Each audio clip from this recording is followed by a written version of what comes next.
Hi, I'm delighted to be joined by Neil and Liz to talk about the ESG issues facing organisations in the energy and natural resources sector and what that means from a tax perspective. So Liz, coming to you first, what are the key drivers impacting the sector? So I think the first one is regulation. The E&R sector is no stranger to the ESG agenda, but what we've really seen in the last 12 to 18 months is a step up in the scale and the pace of change of regulation.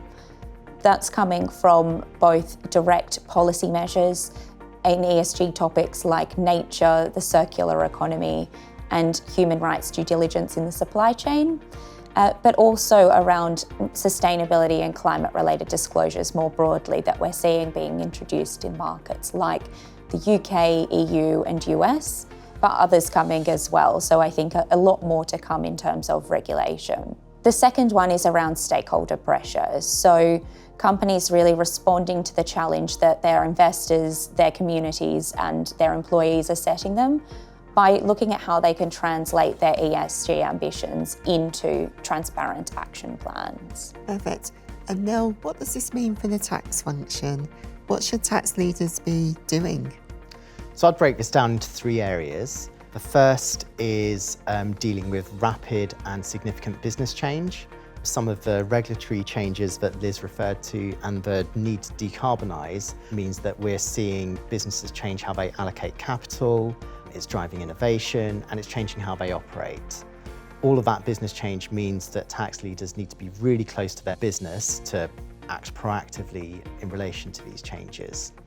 Secondly is dealing with fiscal change. There have been some really significant tax developments that impact E&R sector clients in recent years. Examples include targeted environmental taxes, the introduction of emissions trading schemes, and recently we've seen windfall taxes being introduced. All of these new taxes mean that tax departments need to form a technical view on what positions they're going to take, and they also need to have the right systems and processes in place in order to meet their compliance obligations. And the third area is around tax transparency and how that feeds into ESG reporting. E&R clients are really in the spotlight at the moment, and some are under pressure from a public relations perspective. The public want to know that E&R businesses are paying their fair share of tax. Tax leaders will play a critical role in ensuring that message is shaped appropriately. Perfect. Picking up a bit more on the theme of regulation, Liz, what will the future landscape look like?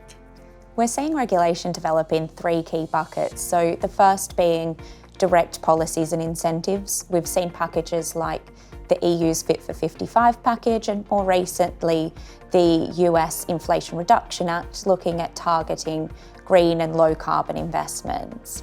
The second is around carbon pricing, which Neil's already mentioned, but building on legacy schemes to expand carbon taxation, emissions trading schemes, and introduce new measures like carbon border adjustment mechanisms. There's also, I think, a role for voluntary carbon markets within that to facilitate international trade of carbon as well.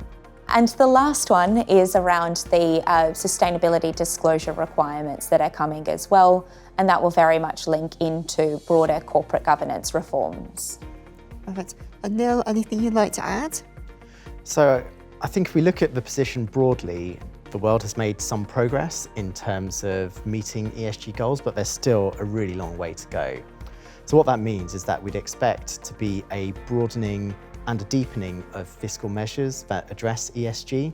Carbon taxes provide a great example of this. In recent years, we've seen a broadening of ETS regimes to new geographies.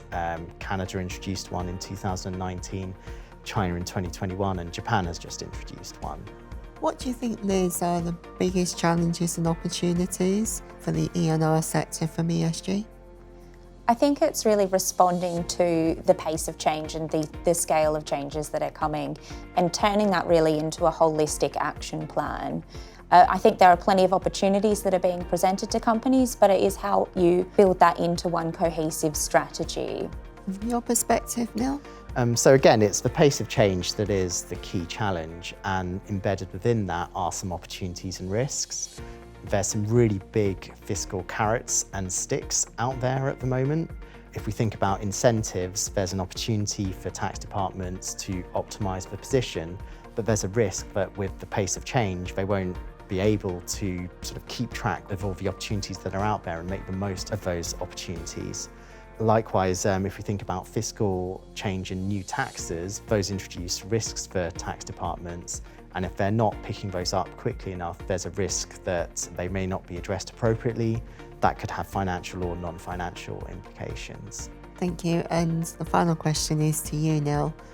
What should a tax leader in the E&R space have at the top of their to-do list? So an organisation's ESG strategy feeds into the wider business strategy.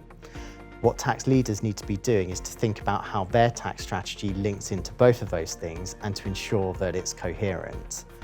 They need to make sure that they're taking a really holistic view when they think about ESG issues, because the number of tax touch points across ESG are really varied. In terms of putting that strategy into practice, the key issue is making sure that they're really connected to the business. Horizon scanning is also really critical so that they're picking up new taxes that are being introduced as early as possible so they can respond proactively. And finally, they should look for ways to add value beyond tax as well. An example of this might be in relation to environmental taxes, where the need to collect data to meet your tax compliance obligations may give insight around which particular business activities are the most polluting. That could be fed back to the business and lead to business change that actually impacts the organisation's wider ESG objectives. Thank you, Liz and Neil, for joining me today to talk about the ESG impact on the E&R sector. A couple of things that really resonate: E&R being in the spotlight, the fast-moving nature of ESG in this space, and the ability for tax to really add value, particularly if they're connected with the broader business and its strategy. So thank you again.